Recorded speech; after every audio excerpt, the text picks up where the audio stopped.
ఉంది. So first నేను ఈ రూఫ్ని సెలెక్ట్ చేశాను. ఇక్కడ చూడండి, నేను రూఫ్ని ఇక్కడ క్లిక్ చేసినా నాకు ఇన్సైడ్ బౌండరీ వచ్చేసింది. సో కామన్ సెన్స్ ఆలోచిస్తాం మనం వాల్స్ పిక్ చేసినా కూడా ఇక్కడ నాకు 2 ఆప్షన్స్ వస్తున్నాయి. ఏది పిక్ చేయాలనేది కన్ఫ్యూజన్ అవుతుంది మనకు. సో ఈ ఎడ్జ్ పిక్ చేస్తే చూడండి, మనకు వాల్స్ అవుటర్ బౌండరీ డ్రా అయితే ఇక్కడ వాల్స్ అవుటర్ బౌండరీ కాడ మనకు ఆ డార్మర్ ఓపెనింగ్ అనేది క్రియేట్ అయితే కింద మనకి ఏం ఉండదు, ఆ వాల్స్ నిలబడే ఛాన్స్ ఉండదు. కామన్ సెన్స్ కదా. సో మనము ఇన్సైడ్ బౌండరీ క్లిక్ చేయాలి. ఇన్సైడ్ బౌండరీ క్లిక్ చేస్తే ఆ వాల్స్ కింద రూఫ్ మెటీరియల్ అనేది ఉంటుంది. సో మనము ఈ 2 ఎడ్జెస్లో ఏది పిక్ చేయాలి? ఇన్సైడ్. ఈ వాల్ అయిపోయింది. సో ఈ వాల్లో ఏది పిక్ చేయాలా? Inside edge. మెయిన్ దీంట్లోనే కన్ఫ్యూజన్ అయ్యేది, ఈ ఎడ్జ్ పిక్ చేయాలి అనేది. సో ఈ వాల్ కదా ఇప్పుడు థర్డ్ వాల్. సో ఈ outer edge, inner edge. So dormer boundary వచ్చేసింది మనకు. సో ఇది ఇలాగే ఉండి ఫినిష్ చేసినా అయిపోతుంది. బట్ మనం ఏమన్నా ఎర్రర్ వస్తే ట్రిమ్ చేసేసుకుంటే అయిపోతుంది. క్లోజ్. ఇది ఉంది.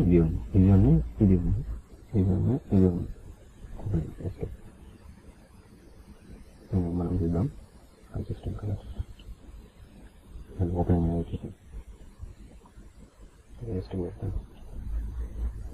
సో ఇప్పుడు కూడా మనకు సన్లైట్ పాస్ వచ్చేది, ఎందుకంటే ఇక్కడ ఏం లేదు. Opening window WN short cut ఏదైనా ఇక్కడ చేద్దాం. ఎందుకంటే మనం డ్రా చేసిన ఇది పెద్దది కదా. క్రాస్ వచ్చింది మిడిల్లోకి జస్ట్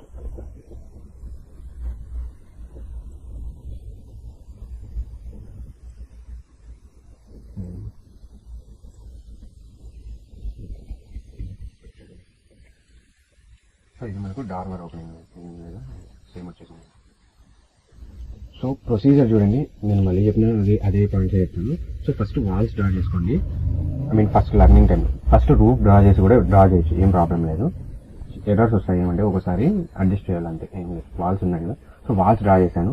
మళ్ళీ ఆ వాల్స్ మీద ఫుట్ ప్రింట్ యూజ్ చేసి రూఫ్ డ్రా చేశాను. సో ఫస్ట్ రూఫ్ జాయిన్ చేసేయండి. వాల్స్ ఏం అటాచ్ చేసే ముందు రూఫ్ జాయిన్ చేసేసి, సో నెక్స్ట్ ఇది అటాచ్ చేసేయండి, బేస్ అటాచ్ చేసేయండి. మిగిలి ఉంటుంది కదా, ఏమైనా ఎర్రర్ వస్తే గ్యాప్ వస్తే ఇక్కడ ఈ ఎడ్జ్ ఇక్కడ క్రాస్ అవ్వాలి. చెప్పాను కదా, ఇక్కడ దాకా తీసుకురండి దగ్గర. మళ్ళీ ఎక్కువ తీసుకెళ్ళినా కూడా ఆ వాల్ అనేది జాయిన్ చేసినాక ఎక్స్ట్రా పార్ట్ అనేది మిగులుతుంది, మళ్ళీ ఎక్స్ట్రా కనిపిస్తుంది. మళ్ళీ ఎక్కువ తీసుకెళ్ళకూడదు, జస్ట్ ఇలా ఎడ్జ్ కాడికి తీసుకురండి. ఈ ఎడ్జ్ కాడికి. సో బాటమ్ అటాచ్ చేసాక వాల్ సెలెక్ట్ చేసి టాప్ అటాచ్ చేసేయండి. ఇంకా అంతా అటాచ్ అయినాక వైర్ ఫ్రేమ్ పెట్టుకొని డార్మర్ ఓపెనింగ్ అనేది పిక్ చేయండి, బౌండరీ అనేది. అంటే సో ఎక్స్ట్రూజన్తో కూడా చూపించేస్తాను ఫాస్ట్గా. ఇది సెలెక్ట్ చేసి డిలీట్, ఇది సెలెక్ట్ చేసి డిలీట్. సో పిక్ ప్లేన్, ఈ ప్లేన్ 2 by ఎక్స్ట్రూజన్. ఓకే.